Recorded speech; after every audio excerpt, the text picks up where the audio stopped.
second generation biofuels, and until there is a way to make sure they would be safe. Esta moción urge al secretariado a solicitar, bueno, a los gobiernos a solicitar que se declare una moratoria en el desarrollo de los biocombustibles de primera y segunda generación, de los proyectos que hablan sobre estos agrocombustibles para prevenir los mecanismos, para prevenir los impactos derivados de la producción. That is probably the most important motion to vote for, because it does say that IUCN wants new projects to stop. There are other motions which I will discuss in a minute.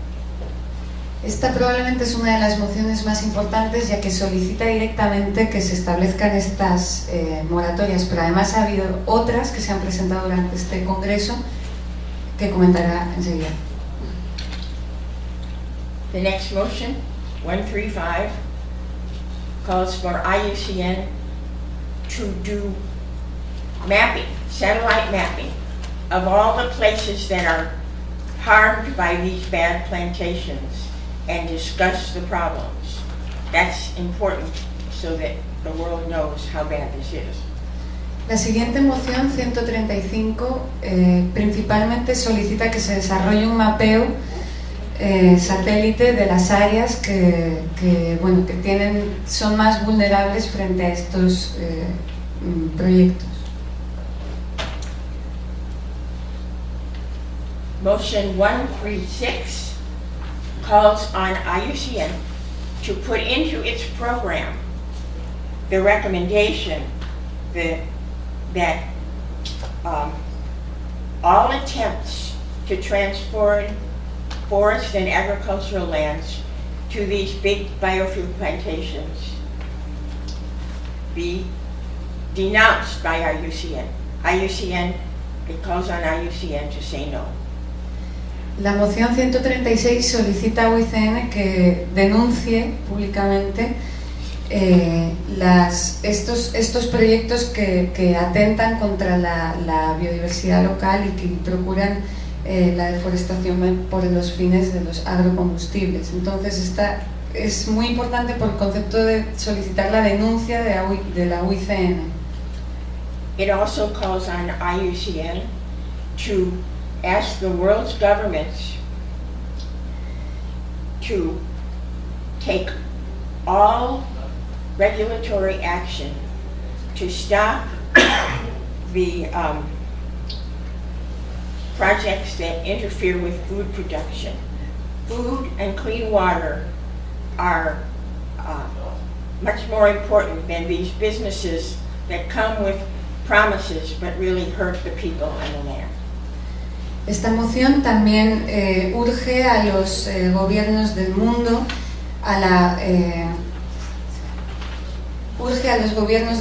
a solicitar unas acciones regulatorias para priorizar la seguridad alimentaria y el consumo de agua limpia, la posibilidad del acceso a agua limpia por encima de la necesidad del transporte, que no es a todas luces tan vital como la seguridad alimentaria de las comunidades. Motion 138 asks IUCN, its commissions, and its members to do all they can to address the impacts of these damaging, unsustainable projects, and to hold, with other groups, regional conferences that help governments and the people use safer, better ways to grow food and use the land. La moción 138 solicita a la UICN, las comisiones y los miembros que conozcan y que pongan en conocimiento las acciones que se están llevando a cabo sobre la producción industrial de agrocombustibles para solicitar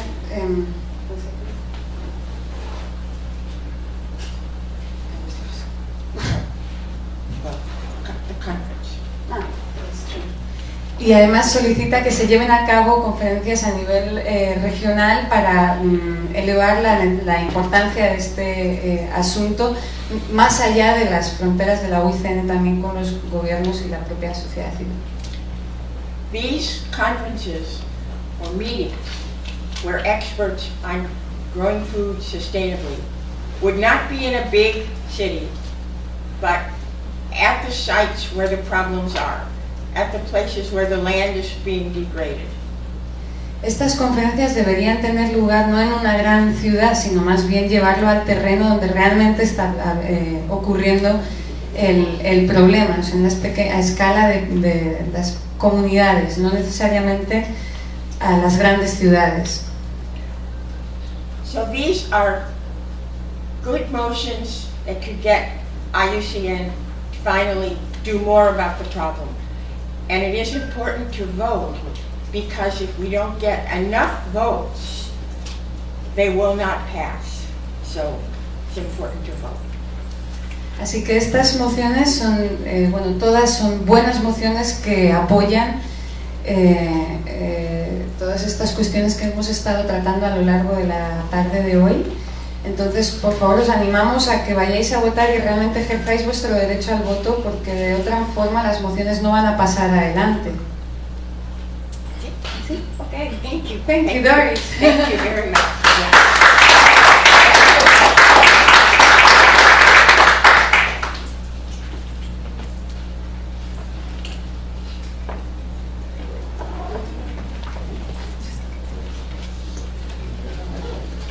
Por la economía del tiempo y el interés que hay de algunas preguntas, quisiera llamar a los expositores, excepto al colega que está en Bolivia, por supuesto, si pueden venir acá para que puedan ustedes hacer las preguntas. Llegamos al debate, pensamos algo más estructurado, pero tenemos 15 minutos, entonces creo que es importante abrir el piso para algunas inquietudes, preguntas, comentarios que ustedes que tengan, si son referidos a todo este tema o si quieren hacer alguna pregunta dirigida específica a cualquiera de los ponentes. Por favor, digan solamente su nombre y de dónde vienen y está abierto. ¿Sí? ¿Alguna pregunta? Creo, Sheila. Sí, soy Sheila, de Paraguay.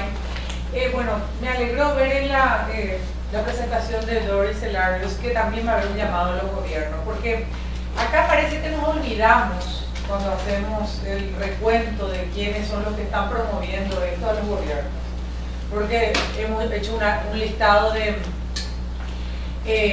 empresas, hemos hecho un listado de intereses que sabemos que están en todas partes, pero yo no vi en ese listado también la responsabilidad de nuestros países, porque hay una verdad innegable, y es que nadie hace nada en tu casa si vos no permitís que eso suceda. Y eso es algo preocupante, y siempre veo, y bueno, soy una especialista en política pública, he trabajado con el Congreso en mi país y también a nivel de políticas regionales, y me preocupa un poco la articulación de nuestras cuestiones regionales, que siempre parece que olvidamos a uno de los actores más importantes de todo este tipo de cosas, que son nuestros propios gobiernos. Y no, la pregunta va por, no entiendo cuál sería el interés por el cual se está permitiendo esto. ¿Es simplemente desidia de nuestros gobiernos? ¿Hay intereses que están operando? Porque, por ejemplo, la persona que no puede responderme ahora porque está en Bolivia, decía, sabemos que Bolivia tiene una de las mayores reservas de gas, por ejemplo.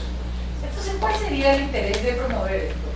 No entiendo. Entonces me gustaría saber, aparte que lo extraño es que probablemente los pocos que están de acuerdo en las diferentes aproximaciones ideológicas, que hay todo un abanico, es en permitir esto. Entonces, ¿qué hay atrás de esto? Sheila, mira, tu pregunta, bueno, quizás es la pregunta que vamos a hacernos todos, ¿no? Porque lo mismo podrías preguntar de la minería o de otro tipo de actividades que son extractivistas, que al final te te desnatan el país, te destrozan a la gente, te destrozan la riqueza, que es la riqueza renovable, ¿no? Entendemos en principio que lo que mueve esto es la ganancia de corto plazo, la necesidad de cubrir una serie de necesidades muy en el corto plazo y no tener una perspectiva ni de mediano ni largo plazo. Yo por lo menos siento que a nivel del país hay una permanente posición electoralista, siempre están queriendo ganar votos, entonces no hay una planificación real, no hay una visión de país, no hay un proceso para construir y llegar, qué sé yo, a algo que sea más sostenible. Entonces, mi razonamiento me lleva a pensar que ese es el móvil, ¿no? El tener ya y ahora la plata. Ahora, el problema es que aún así es contradictorio, porque no es que el ya y ahora hay la plata, porque esa plata ni siquiera se queda en el país. Como lo planteaba Miguel Ángel, en el caso de Bolivia es más o menos entre el 80 y el 70% de la inversión es extranjera. Entonces, ¿qué se está quedando en ese país? Realmente es muy controversial, ¿no? Ahora, muchas veces también nuestros gobiernos juegan el rol del que recoge las migajas, ¿no? Y las recoge para bien individual, no para bien social, porque si fuera para bien social tendría mayor una perspectiva de mediano y largo plazo. Entonces, es triste decirlo, pero me imagino que hay temas muy fuertes también de corrupción, de intereses privados, y bueno, ahí se queda la cosa, ¿no? De otra manera, yo por lo menos no me lo explico. Gracias, Jenny. No sé si alguien más. Yo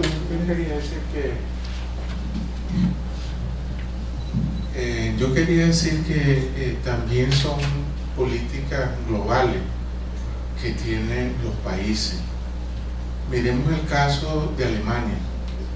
KfW tiene un banco que le da a mi país para que haga inauguraciones el alcalde o el presidente de agua potable que le llega a una comunidad, pero tiene otro brazo que es el DEC, ¿verdad? Y ese es el Banco de Desarrollo para Empresas. Entonces ahí termina cerrando los ojos el KfW con una política de dos dobles estándares. ¿Y por qué eso no lo siembran en su país? Uno dice, ¿o por qué los mineros del Canadá andan buscando oro si tienen las reservas mineras más grandes? Hay una cosa, las normas ambientales del Canadá son altas. Entonces, nosotros lo que necesitamos para frenar, Chila, tú que eres abogada, nos puedes hacer una recomendación que subamos. Y aquí hemos estado hablando los problemas del planeta y todos estos problemas ya los conocemos, y como dice un amigo, el que ha asistido a un destace no necesita volver a ir a otro para saber cómo es.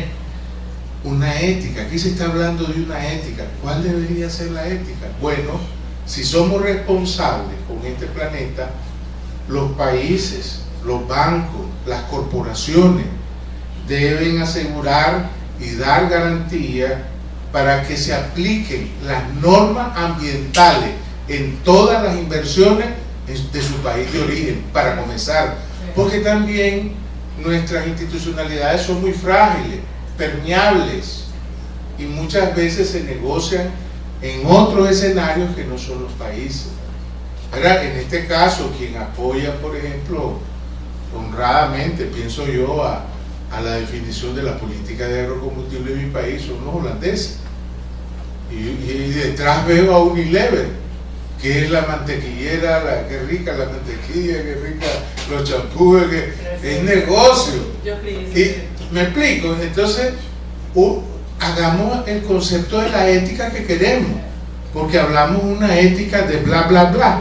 Y yo, cuando cambian las pigmentaciones de la gente con la que trabajo, la que ha puesto la denuncia, ¿verdad? O dice eso, yo miro, y ahí entonces los beneficios, como ya dice, se llevan del país, porque generalmente estas inversiones son libres, son de capital retornable al país de origen, pero encima prestan el dinero, ganan los intereses, venden los pesticidas, ¿verdad? Desarrollan sus industrias, porque miren, nosotros no tenemos tecnología vehículos ni nada para usar biocombustible, usamos el pinche petróleo para movernos.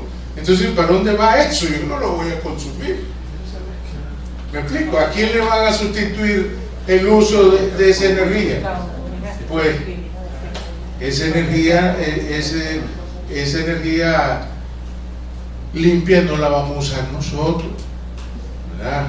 Entonces eso, bueno, yo quería hacer ese comentario sobre eso. Muchísimas gracias. Voy a dar la palabra es decir, vamos a recolectar las preguntas de 3 personas más para que respondamos por la hora. Entonces, por favor, adelante. Gracias, soy Ana María Hernández del Instituto Humboldt de Colombia. Mi pregunta, o más bien mi observación, iba muy en la tónica de la que había presentado Sheila, y era la ausencia del gobierno, digamos, en estas presentaciones. Lo digo porque en Colombia la política pública está de manera que impulsa el mercado de los biocombustibles. Es decir, es claro que quieren impulsar los biocombustibles, y no solamente a nivel nacional, sino que están llevando los biocombustibles a otros países del área y están ayudando a construir espacios de producción de biocombustibles en Mesoamérica, etc. Entonces es una política de Estado la producción de los biocombustibles, en el caso de Colombia. A nosotros nos preocupa enormemente el impacto de los biocombustibles en la diversidad biológica, pero como institución nosotros a veces nos vemos atados de pies y manos, porque por mucho que acá en una reunión de la OICN pidamos una moratoria, finalmente si no le permea a los tomadores de decisiones y si realmente ellos no toman conciencia de la problemática que están fomentando con esa apertura de los biocombustibles, pues entonces realmente nuestros esfuerzos se ven bastante frustrados y no van más allá que un paper científico donde se les trata de demostrar una vez más que el tema de los biocombustibles sí tiene grandes impactos en la biodiversidad.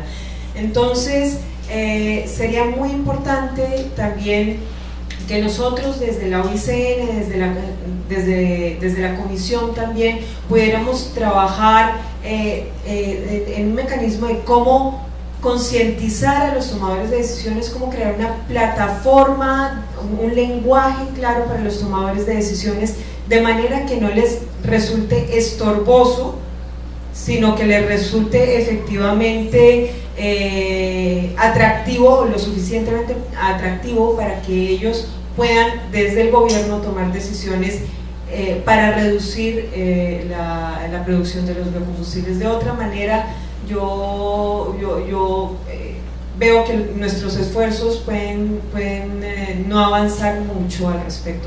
Gracias. Gracias. Permíteme, Amanda, pido la palabra después y acabamos contigo. Y de ahí que pasamos al panel, si van recordando los comentarios. Amanda Bertolucci, de la Fundación Electroinformática Ecologista, y yo tengo una visión distinta. América Latina fue el lugar que proveyó la tierra para producir lo que querían los europeos cuando vinieron a colonizarnos. Vinieron a colonizarnos no para vivir acá, sino para extraer la materia prima que era nuestro suelo, para criar su ganado, su carne y obtener sus cereales, que eran el trigo, y después tomaron algunos nuestros. En este momento, lo que está pasando en África y en América es lo mismo, vuelve a repetirse, nada más que por las megas empresas. Lo que vienen a buscar es la materia prima suelo que le falta para economizar su suelo, su agua, para cuando nosotros no tengamos y ellos sí tienen, y entonces tienen el valor, es más económico en nuestro lugar, ellos tienen el poder económico como para poder hacer sus propias reservas. Lo mismo, el mismo ejemplo de Estados Unidos, teniendo reservas de petróleo, compra petróleo a nivel mundial, porque su petróleo lo está guardando cuando a nivel mundial el costo sea mucho más caro o tenga problemas, y ellos tienen sus propias reservas. Entonces, en este momento, nuestros países le están dando dos cosas: el recurso, la materia prima para el producto que ellos necesitan. Y segundo, la mano de obra barata. Antes se contrataba esclavos, ahora tienen la gente de acá. ¿Y qué es lo que hay intermedio? Los altos costos, o sea, lo que ganan los países. Porque acá es al revés. Miremos el caso de la soja. De la soja, con el 20%, yo le doy la cifra redonda, estamos usando, como dicen los chinos, en las convenciones, nosotros utilizamos para biocombustible los residuos, el descarte, porque solo de la semilla de soja el 20% sirve para ser biocombustible, nada más que ese 20% se paga el 80%, es el 80% de la ganancia. El 80% remanente, que ellos dicen que es lo principal, es lo que se utiliza para el ganado o alimento de las personas, o hacer proteínas con origen de la soja. O sea, pero la diferencia de precio es el 80% cuesta el 20%, da una ganancia del 20%, y es al revés. Por eso los países, en esos países además están importando, no quieren el material elaborado en nuestros países, a menos que ellos mismos sean los que los producen, y ellos mismos que están sembrando la soja para hacer biocombustible, están también haciendo los feedlots para el ganado, para utilizar la otra parte. Ellos cierran su negocio